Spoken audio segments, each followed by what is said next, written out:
What's up, Joseph? What's up, Jared? First podcast, you ready? Yeah, I'm ready. I'm excited. So Joe Sorce, I'm Jared Garcia. We decided to do a podcast. We're best friends. Yep. Grew up together. Yeah, since grade school, plainedge till high school. So you're a personal injury attorney. Yep, and you're a real estate agent, broker? I'm a real estate broker. Was an agent. We decided these two businesses kind of complement each other in a way. They're completely different, but we service people. We are out and about in the streets trying to get business, try to convince people that working with us is their best option because Absolutely. we're going to do the best for them. Tell me about how you got into law. Sure. So one of my uncles is a corporate attorney. He was an attorney in Manhattan when I was growing up. I always kind of looked up to him, and I always figured in my head I was interested in being an attorney. So through high school, I guess it was always in the back of my head. I would go to law school. I went to Hofstra undergrad here in East Meadow, and I majored in political science. And when you're a political science major, you could either do one of three things: become an attorney, be a politician, or teach. And I had no interest in being a politician or a teacher. So once I declared my major, I knew I was going to go to law school. It was just a matter of where and when. There's still time to become a politician. Yeah, Usually people do that later in their career. No interest. We'll see. But you kind of fast forwarding a few things because you kind of were in the grind. You were a server for years. You worked at Chili's, Christian's in Massapequa. Yes, sir. I was in Melville. I mean, I think probably out of all of our friends, I don't think. I know you have the biggest work ethic and you have the biggest kind of appetite to sacrifice because you know it's going to pay dividends in the future. That's nice of you to say. I think you're equally as hardworking. It's just, I guess... It's the sacrifice part I'm not willing to sometimes do.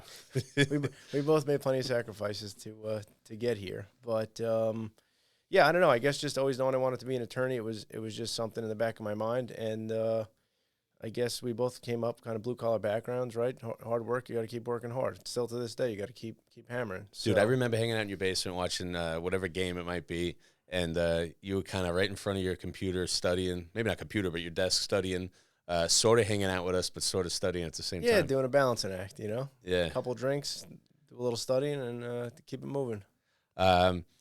So one of the things we love is bourbon, so we're going to talk about bourbon a little bit. Yeah, we got two bottles with us. We got a Makers Mark, I guess original, and we got a Cellar Aged Makers Mark.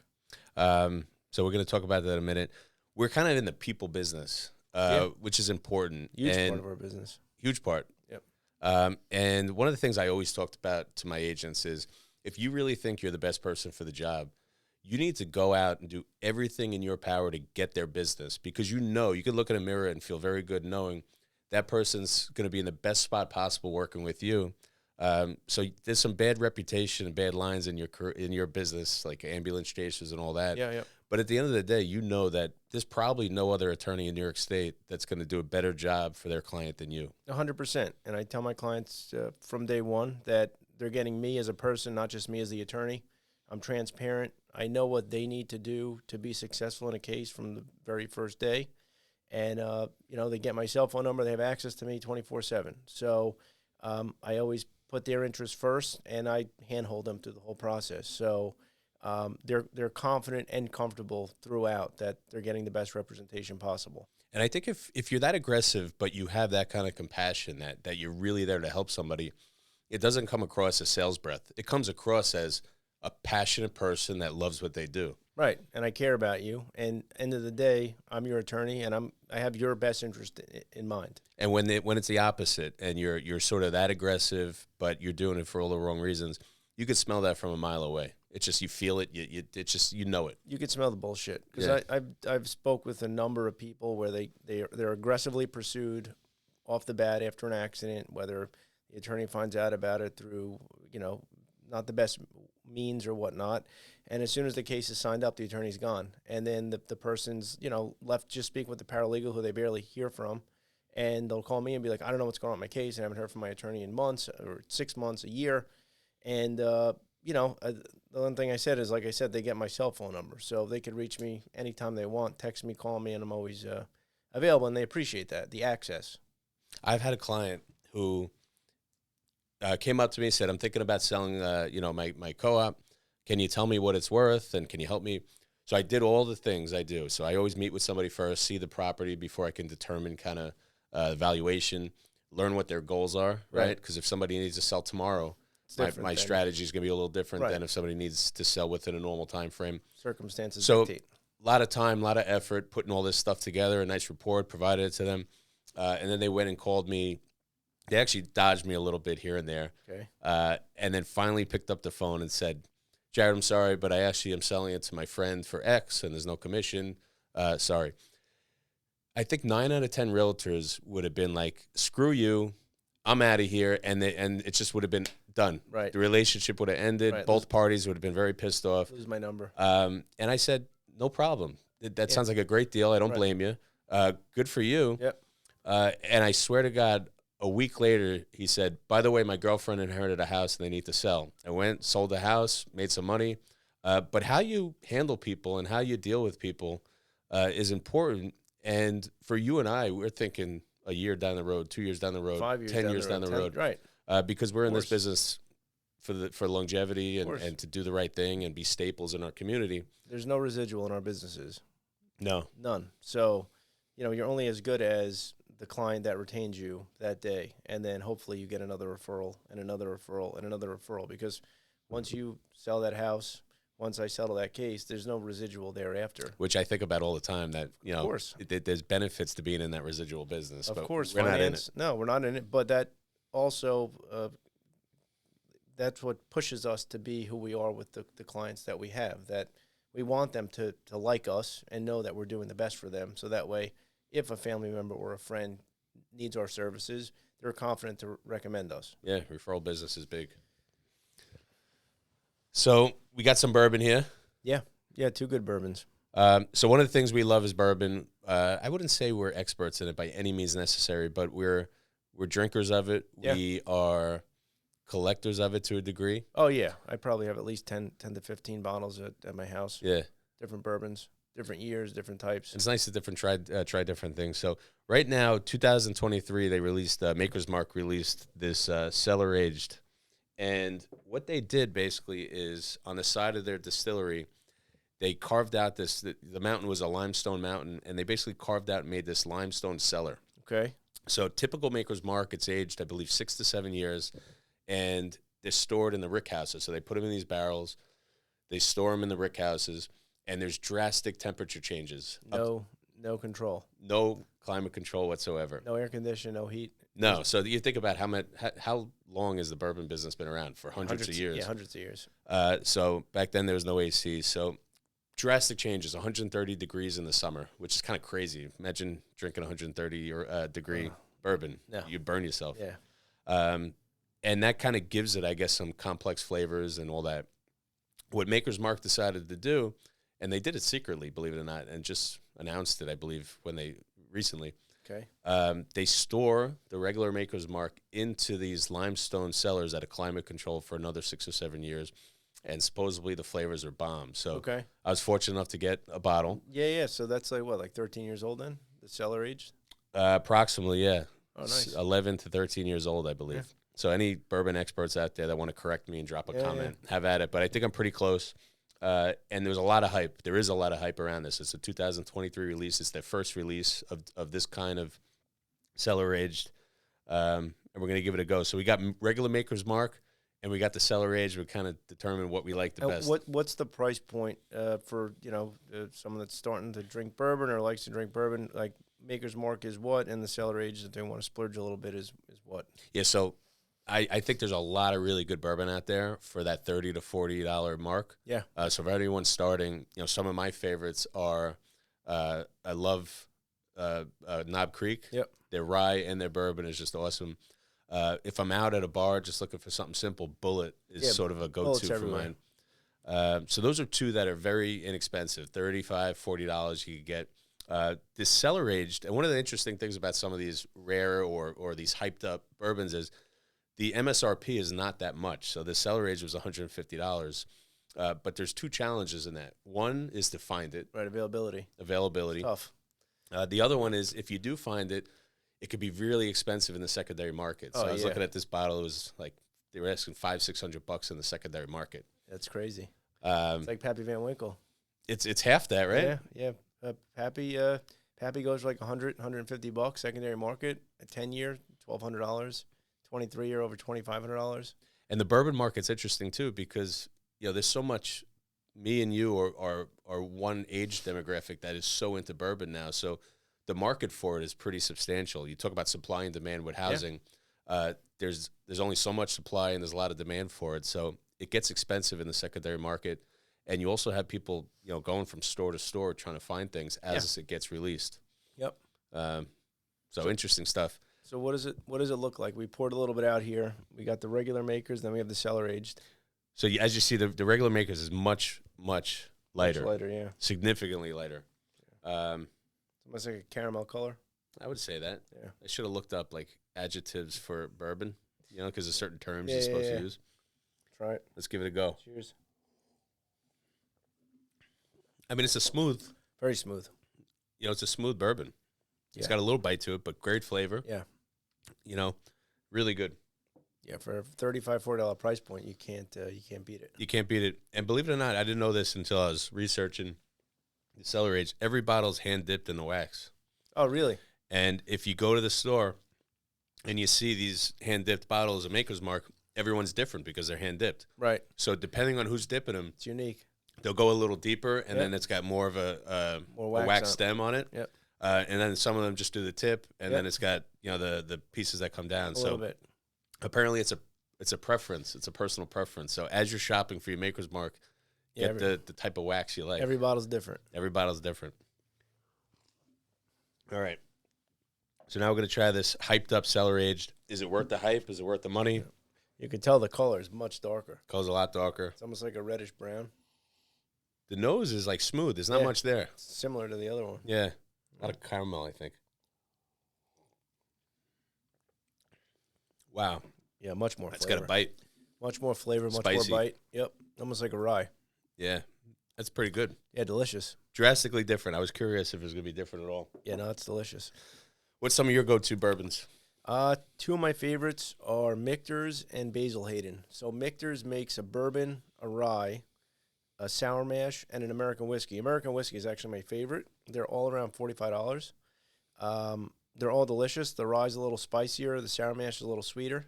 And I also like Basil Hayden, which also has a ton of different varieties. Basil Hayden's really good. They have a couple different ones. Yeah. And the name's super cool, too. Yeah. And then the bottle's nice. It's a great gift because it's got a nice looking bottle, too. Yeah, $50. Yeah, I think closer to 50. So those are my two favorites. So it's a little bit of a step up. Yep. One of the things I like about bourbon, I drink red wine, too. But you spend $30, $40 on a bottle of red, with $30, $40 on a bottle of bourbon. The bourbon's going to last you a few nights where the red is gone like that. You could be gone, right. Yeah, you and your wife are drinking a bottle of wine, and you can finish we can finish a bottle in no time. Yeah. So, all right, so personal injury, we kind of talked about in prior videos sort of the process from basically getting hurt all the way up to settlement. But through all those depositions and through all those experts, eventually you see a settlement in the near future. Right. The settlement's kind of in sight. Yep. What happens when it's not fully settled, but both parties are super close? Sort of how does it happen? What happens after that? So we speak to our clients through the whole process. We give them an idea of what we think is a fair range to resolve the case at, whether it's pre-litigation, post-litigation. We have a number in mind. And once we're close to that number, we speak to the client, and depending on the amount of settlement, we give them options. Meaning, so in New York State, personal injury settlement is tax-free. You don't have to pay state tax or federal tax. So no tax whatsoever. No tax.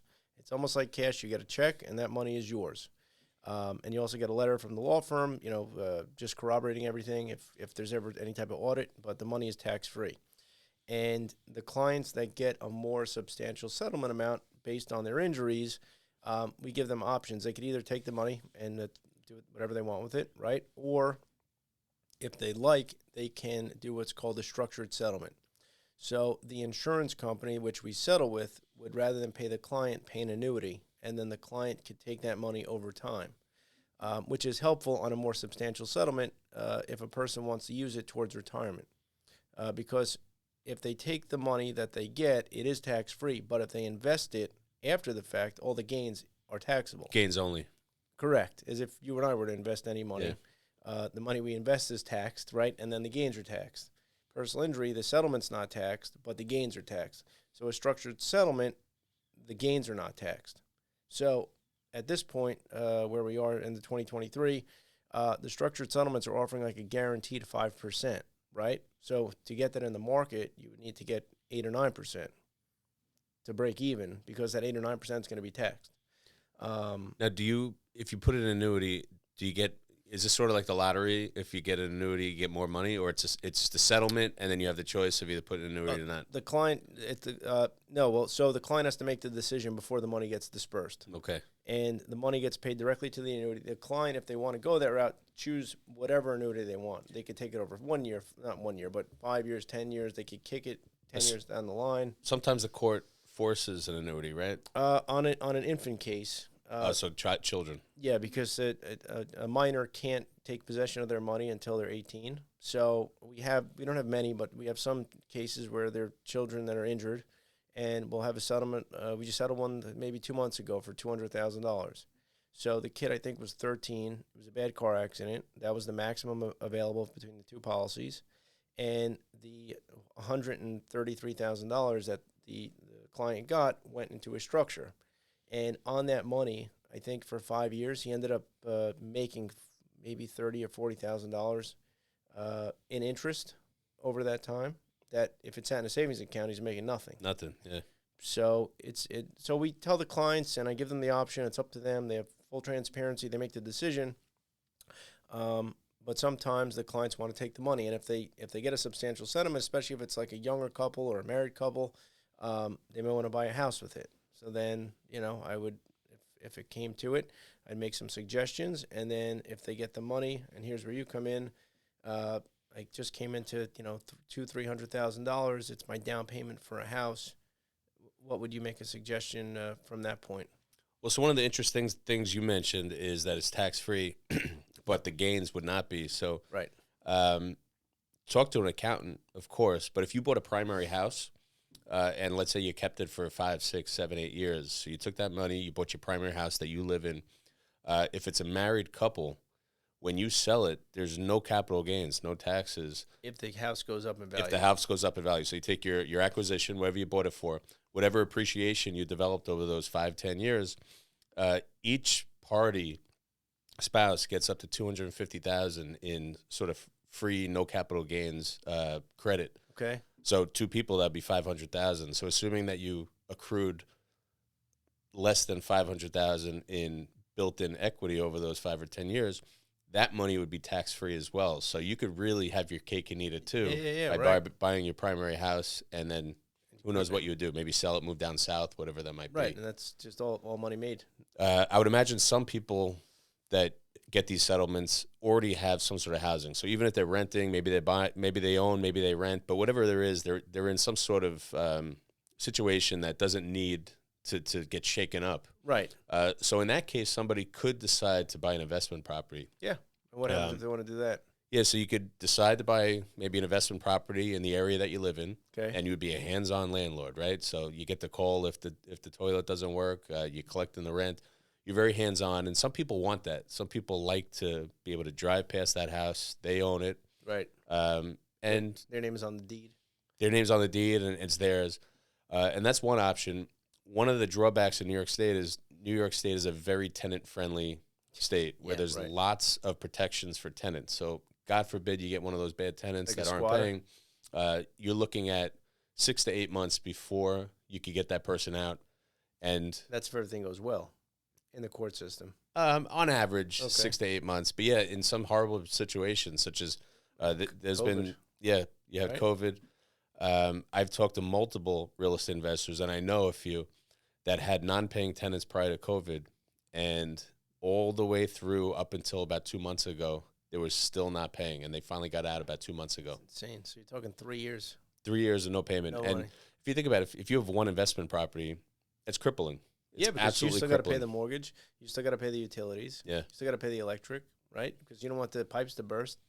And most people that own single-family investment properties, they're not big hedge funds. You know, you look at the news, and hedge funds are starting to buy single-family like houses. BlackRock. But for the most part, the majority of single-family investment properties are owned by people like you and me. Right, mom and pops. And if you're looking at New York State prices with interest rates the way they are and all that, and taxes, real estate taxes, your monthly nut could be $3,000, $4,000, $5,000 a month. Probably more with 8% interest. Yeah, depending on what you're putting down. Yeah. But are you? I mean, I'm not going to answer you, but most people are not in any sort of situation or have an appetite to go in their pocket for $4,000 a month for 3 or 4 years. That's crippling. Yeah, It'll totally be crippling. So if you don't have an appetite for that, there's a lot of real estate investors that are buying out of state. Okay. So they'll seek other states that have landlord-friendly. What states would you, in your experience of dealing with this? Florida is a landlord-friendly state. You have parts of Indiana and Missouri that are pretty popular lately. South, Midwest. Ohio is a popular one where there's some out-of-state investing going on. And there's a couple of benefits to those few states, and there's probably others. One is it's a landlord-friendly state where, God forbid, someone's not paying, you could get them out generally within a month or two. That's great. Very quick. Yeah. Secondly, your acquisition cost is a lot less. So it's really hard to buy a $500,000 rental in Long Island for most people. It's probably impossible to even find a $500,000 rental, right? Maybe not, but it's big down payment. It's a big nut every month. And what's the down payment like for a rental? You got to put your 20%, 30%? 20% is minimum. In most cases, typical conventional loans, you got to put 25 to 30% down. So that's a lot of money up front. Because you still got your own primary residence you got to pay your bills for. Yeah, so in your example of a $200,000 settlement, some people might want to just put a little money in the pocket, put it in the bank. Peace of mind. Peace of mind. Rainy day. So in other states, your acquisition costs are a lot less. Home prices are maybe, $200,000, $300,000. So maybe you could buy a couple of properties for 20%, 30% down. And then a lot of these states that are friendly towards landlords and sort of popular for out-of-state investing, a lot of those cities have management companies. Okay. So instead of just throwing your money in the stock market, you could buy a rental property. You still own real property, right? But you have a management company that works on like a 10% commission. Okay. They'll collect the rent. They'll handle any sort of toilets and any repairs or headaches like that. They will evict if they have to for a fee, but it's straightforward. Right. They collect the rent and they basically deposit what's left in your account. So it's a way of investing in real estate, but not having your hands all over it. Right, and you're still gaining equity in the house. And that's a really big thing. So most people, they love the idea of saving money, but in reality, it's hard, right? When you have that money sitting in the account. When you got kids. You have the kids, you have Christmas coming up, you have all this stuff. It's easy to spend. When you own real estate, it's not a liquid asset. You can't sell it overnight. Now, granted, if you do need the money, in most cases, you could get that money within 60 to 90 days. Right. Okay, so you still could sell the house and get your money within 60 to 90 days. Or take a HELOC or, there's ways to borrow against the property. Exactly. But one of the cool things about that is some of these states, if you got a decent down payment, you're going to have positive cash flow, but you're also going to have appreciation, right? The home prices are going to continue to go up over time. What did I say, 3% a year, give or take? 3% is very conservative. So home prices the appreciation did slow down a little bit compared to post-COVID. We're looking at 20% appreciation, which is totally insane. Let's say last, I don't know, year or two. 5%, 3 to 5%. Yeah, it's like, that's a pretty good return. It's safe, too. Right. And over time, you're looking at a much bigger return. If you're willing to kind of wait 10 years, you're going to get a much bigger return. But one of the cool things about real estate is it's not liquid, which works to your benefit. It's a forced savings in a sense. Yep. Where you're going to have a house that's appreciating, maybe 3 or 5%, but you're also forced to make those payments each month. You're committed. So you're paying that mortgage down. So you have building equity and a decreasing mortgage, and all of a sudden your equity in that house is increasing over time. And you don't have access to the money to blow on nonsense. Exactly. So let's say something really drastic happens in your life and you need that money. You could get that money within 60 to 90 days. Right. But at the same time, it makes it gives you a little skin in the game where it's a little harder to access that money, which I think benefits people. Yeah, you have more discipline. You got to be more disciplined, but you sort of don't have a choice. You're right, you're stuck. If that money's in a bank on a debit card, you can pull it out. It's easy to swipe it. Yeah. But in order to sell that house, you got to call a real estate agent. You got to call your management company. You got to list it. You got to sign contracts. It's a little more thoughtful process to sell a house than it is to just go to spend the bank and take a money debit out. card. Right. Yeah. So out-of-state investing is getting very popular. You really have to do your research. You know, if you just jump online for an hour and think you found the right city and you just buy a house, you could get burnt. So you got to do your research, but there's plenty of good, reputable brokers out there, and I know a lot of them throughout the country in those spots. And even if you do your own research as far as Google reviews and that sort of thing, you can get your right team in place and find those out-of-state investments. And start to grow your out-of-state investment real estate portfolio. And it's easy to do. So it's hard to buy a $500,000-$600,000 house, but it's a lot easier to buy a $200,000 house. Oh, yeah. And who knows, maybe 3-4 years down the road, you have 3 or 4 of them. You cash out, you buy the 3-family in Queens if you want to do that. If you want to do it, or you could buy the 3-family in Missouri or Florida. And one of the biggest things with real estate, there's stats on it. You could Google it. People that own real estate, they create generational wealth. So when you own a piece of real estate and you own investment properties, or even if it's just your primary residence, your kids are going to be in a lot better shape. It's just the stats about it. There's so much documentation about it. You're building generational wealth. You're growing roots in the community that you either live in or own that rental property in. It changes a whole family dynamic for the better, and it creates just a mindset and a generational benefit compared to renting. So, you know, if somebody is in a situation in New York where they make enough money just to make ends meet and they're renting maybe, that out-of-state investment could be a great investment tool to kind of get to that next level. Yeah, I mean, if you look at us growing up, right, we have a group of about 5 or 6, very close friends. We grew up, went to plainedge. Now we all have our roots here in Massapequa. And the goal is for our kids, I mean, they don't have to stay here, but, we laid our roots down here like our parents laid their roots down here, and you kind of continue to grow your family in an area where you have your friends, your family, and continue to grow, your business and everything else. Yeah, it's big, but it's intimidating, and something about calling a professional is intimidating too. Yeah, especially if you've never done it before. Even in your situation, there's probably plenty of people that have a potential personal injury case, and they never make the call because they're just kind of shy about it. Yeah, I had a call today. A young lady called me. She's like, I hate to bother you. I don't know if this is a case, but I just wanted to see if you don't mind, if you have a couple minutes. And I'm like, listen, I'd love to talk to you. That's the greatest call you could get. Right. And I'm like, don't ever feel bad about it. I'm happy to speak to you. You can talk now. If you're at work, we can talk later. Here's my cell phone number. I'll make time. And it turned out to be a case, I believe. So we'll see how it goes. But yeah, I get that a lot, where people almost feel like apologizing when they call, and it's like, what do you apologize? I'd love to speak to you. Let me know if I can help you. I'd love to help you.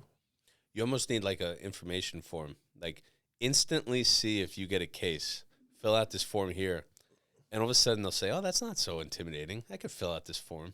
I wouldn't say trick them, but convince them that it's easy to do. Yeah, I think it's more effective, probably in your case too, when you speak to people over the phone or in person. Oh, you get so much more done. Or Zoom, you know what I mean? Like Zoom is big now, and I always tell people like, oh, I have work, I have my kids, I don't know if I could get to you, and I'll say, I'll come meet you at your house, or I'll meet you at a local Starbucks or Dunkin' Donuts, or you want to come to the office, or we could do Zoom. And lately, last couple of months, probably 7 out of 10 people just want to do the Zoom meetings. And they jump on the camera too? Yeah, jump on the camera. It's effective, an hour meeting or whatever it is, half hour, hour and a half. You get those people, I don't really know how to use that Zoom-ish. Yeah, but you're right. The older generation somewhat. But they know how to FaceTime because they FaceTime all their grandkids. And, or they have, a kid there to help them.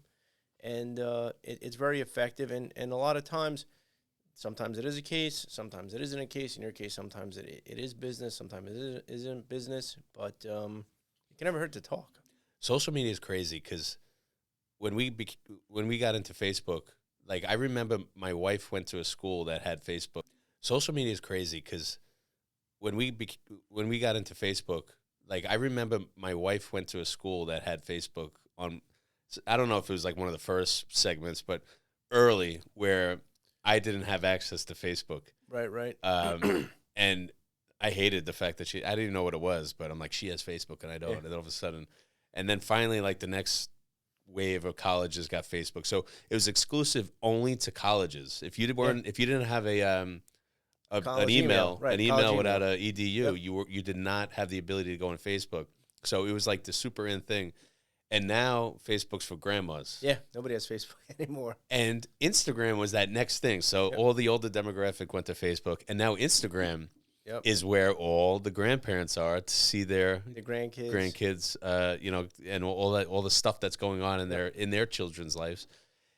And now, like, the next thing's TikTok. Yeah, I don't have a TikTok. I got it, but I don't know. I'm having a hard time with it. Yeah, I don't know. Snapchat now, and what's this other one with the streaming? What is it called? I'm a little behind now. I'm trying to stay up with it. And Threads. I downloaded Threads for like a second. I saw Threads. I started like posting stuff, and I think that's going to be a big... Could be the next thing. No, I think it's going to be a big nothing. Okay. I don't know. I don't even know what it is. It's Zuckerberg's version of Twitter. Okay. And everyone was saying that it was going to be the new Twitter because everyone was getting away from Twitter, but I don't know. Who knows? We'll see what happens. You ready for the holidays? Yeah, I'm looking forward to it. The holidays are the best. Now with the kids, to go to the city, see the tree, see Santa Claus. What about New Year's? Do you do a business plan every year? Like a formal one where you write down? I try to, before the end of the year, have some goals for networking and, avenues of potential lead generation, things like that. But I don't have like a formal system in place. Are they measurable goals? For instance, having a goal that I want to network more, or having a goal that I want to have 10 more conversations a month, are two different things. Right. Having 10 more conversations a month, you could literally, on a notepad or on your phone, you could track say, it. boom, 1, boom, 2, and all of a sudden you hit 10, you accomplish your goal. Networking more, you could do it once and say, all right, I'm good for the month. And is that really a win? No, I agree. I hear what you're saying. I think that's great if you can track it. For me, it's more of like an abstract thing in my head. Like, I want to try to meet more people that we could potentially, help one another. Whether it's someone in your position, like a real estate broker, or someone in finance, or some other, particularly like other parts of the law. So not giving away all your secrets to all these plaintiff attorneys, but if there's a 23-year-old plaintiff attorney out there thinking, like, what would I do to go drum up maybe some more business? What's like one or two things you would suggest to that 23-year-old new attorney? So one thing I would say is always stay humble, regardless of how busy you may be in the moment. Always remember that you got to keep working, right? Regardless if you brought in 5 cases in a month. I think there's a lot of contractors out there that maybe believe in that more so now than they did during COVID. Right, where people were starting to slow down a little bit. Yeah, big time, because people aren't getting taking out home equity loans or putting pools in or doing renovations. There's no money trees. Right, there's no money trees anymore. Yeah. But so be humble. But what about like a real step two? Like, what can I do tomorrow? Just keep getting out there. Like for me, what was a big help was networking groups. So like you've had a lot of success with the networking groups, right? Yeah, I've been fortunate with like a BNI group, an IBO group. I've met. In particular, for a personal injury attorney, some good lead sources are insurance brokerages, particularly that deals with claims, and also auto body shops that deal with accidents, where people may inquire, "Do you have an attorney? I may be hurt. I had an accident," and just being available to them, and those are two good sources for a personal injury attorney. You remember that producer that he created Beats with Dre? I forget. He had a HBO special. Whatever. So he was a music producer, and he worked with Dr. Dre and some others. And I think he created that Beats headphone thing. But he talked about being of service. Okay. And anyone in the service industry, me, you, right. If somebody comes to me and says, I just got hurt, do you know anyone? I want to be of service and have the right person. Right. If somebody comes to me and says, I need a mortgage lender or a real estate attorney or a landscaper or a painter, I want to know, because all of a sudden I'm adding value. I'm of service to that client. Right. So to your point, create those relationships so you can make it really easy for that other professional that sort of is connected and sort of, is somehow involved in a similar industry, to be able to say, yeah, I have the perfect attorney. And if you could instill in that person, all your clients are better off coming to me than somebody else. Right. That person's going to feel very comfortable referring you. That's like you said, you got to trust the person, right? So in your head, if you're going to refer anyone, a real estate broker, a plumber, an electrician, an attorney, an accountant, if you're going to refer them, you have to trust them because they're a reflection of you. And dude, always referring is hard. Yeah. You have to have not just a little confidence. You have to have a lot of confidence because if that referral goes bad, yeah, it's on you. It's on you. Egg on your face. And I learned this. So real estate, there's a lot of referral partners. There's a lot of companies out there that try to create business and then refer it to other agents and get a referral fee out of it. And they basically say if you were on a rating from 1 to 10, 1 through 6 are a detractor. That actually works negative. Right. Where you actually lose business away from you. Yep. 7 and 8 are sort of neutral. If they rate you a 7 or 8, they're not going to refer you again, but they're somewhat happy with you. Right. It's only 9s and 10s that are promoters. They're going to promote and refer you again and again and again. Right. So you got to be a 9 and 10 to your referral partners. Always. Right. From day one, you get a first phone call. You better be on Even the game. If that client is wrong and a misery and terrible and just completely just terrible, you still got to treat that person as if they're a 9 or 10 because you're not doing it for that person, you're doing it for that referral source. Right, for the next person and the person that you said the referral source. Right. It's huge. It's got to be they continue to respect you and know you're going to do the right thing no matter what. And then that referral source, you could say, now you owe me a nice bourbon at the bar because you knew what you were giving me. Bourbon and a steak. Bourbon and a steak. What else is going on? Not much. Just getting ready for the holidays, getting ready for the New Year, Christmas with the kids, and that's it. Looking forward to 2024. Yeah. How about you? I need to create my business plan. I got some goals this year. But to the point we were mentioning, I really want to create goals that are measurable, so I can actually after first quarter say, "Hey, Jared, you shit in the bed. Get back to work. You're not on path." I feel like it's good to have those measurable goals, but in our types of business, it can't rule the day because so many times I've had relationships where you meet someone, you speak to them 6 months ago, 12 months ago, 18 months ago, and then you think, oh, it was a good conversation. They asked me some questions about real estate, the law. You give them an hour of your time and you don't hear anything. They don't want to give you the case, and then all of a sudden you get a case out of nowhere from that person. They said, oh, you were so kind to me.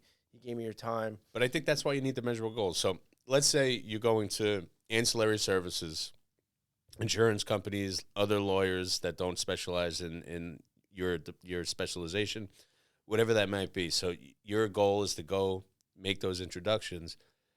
If you don't say, I want to do 10 of those a month, after you make 3 and get nothing out of it, it's really easy to say, give up. This shit doesn't work. Right. It doesn't work. But in our business, it can never be so short-sighted like that. Exactly. It's always got to be like you're a farmer. So right? It's not, I need to get 10 cases from outside referrals. It's, I need to have 10 conversations a month. Exactly.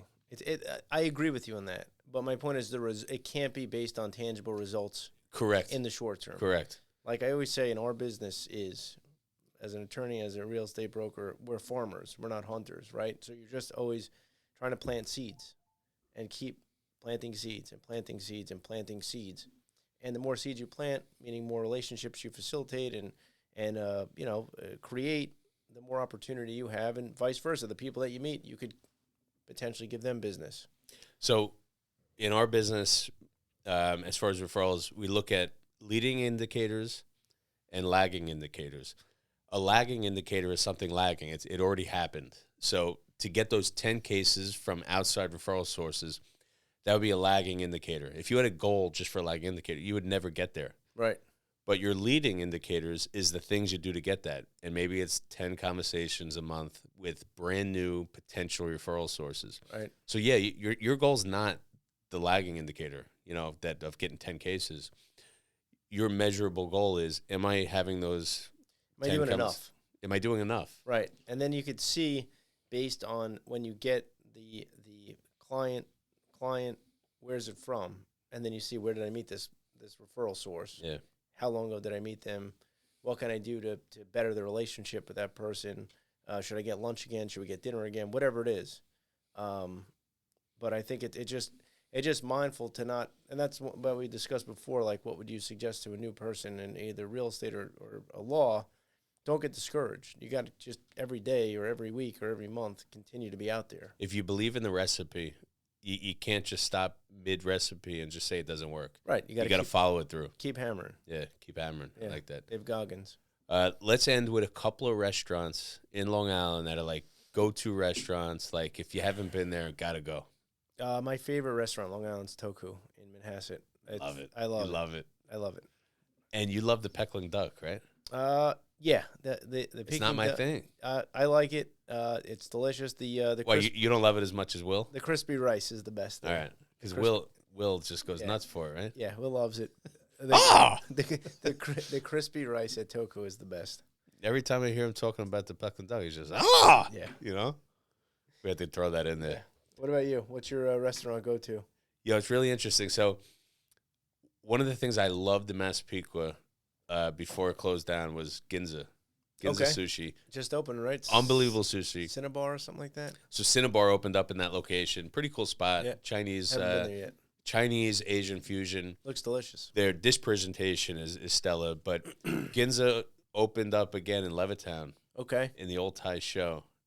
And it is bomb. I went there, and it was just as good as I remember. Where is it? Is it on Hempstead Turnpike? Is it on? It's on Gardner's Avenue. Yeah. Okay. And they redid it. They spent some coin there. They Okay. spent a lot of money there, and it is just as good as I remembered it. Shout out to the owners. I went there, and I said, do you remember that one sushi roll that you had? And I don't remember the name of it. I described it. They're like, boom, yep. Done. I know what it is.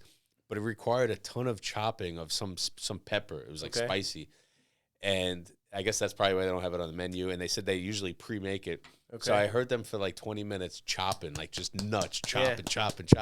And they made it for me. I was very fortunate to get it. Was it what you got again? Oh, it was just as good. Awesome. And I had some cold sake with it. Oh, great. Nothing makes me happier than sushi and ice cold, crisp, dry sake. Maybe some Sapporo. Yeah, but that sake, I freaking love it. It's unbelievable. So that's a go-to. And then, I feel like nothing's more Christmas than Italian. Yeah. What's some of the Italian joints you love? Caramia in Seaford. Love Caramia. Shout out to Sergio. And I like Pulcinella Massapequa as well. Those are my two go-tos. All right. How about you? Love Caramia. And Baccaro. Tommy over at Baccaro is unbelievable. Baccaro's great. Massapequa Park. Food's unbelievable. Love that place. Yeah. And the whole scene there is a fun scene. Yeah, it's a good scene. They got music. It's right in town. It's nice. I'm like, I don't venture far. Yeah. So if it's not a very close even like Ginza went to Levittown, that's like complicated for me. Yeah, it's like 10, 15 minutes. It's complicated. Yeah. It's not as easy as, Massapequa Park. And Big Daddy's. Yeah. Love Big Daddy's. They got this it's like $61, but the smoked steak, I don't even remember what it's called, but it's like a fillet or no, it's not a fillet. I think it's a strip, but strip's usually a little tougher. Yeah, it's unbelievable. Okay, it's nuts. All right, I got to try it. You got to try it. And then a Creole jambalaya is just bomb. Yeah, I haven't been to Big Daddy's that often. I got to add to the list. Dude, I love Big Daddy's. We should go close. there. It's close. Close is an understatement for me. For you, you can walk there. What's the goal for this podcast? Next month, we're gonna do monthly until we don't. Yeah, we'll do another podcast. We'll try some new bourbon. We'll talk about new business ideas. Maybe we'll have a different type of guest on to discuss business with. Yeah, and all good things in 2024. All right, dude. All right, till next one. We're out. Later.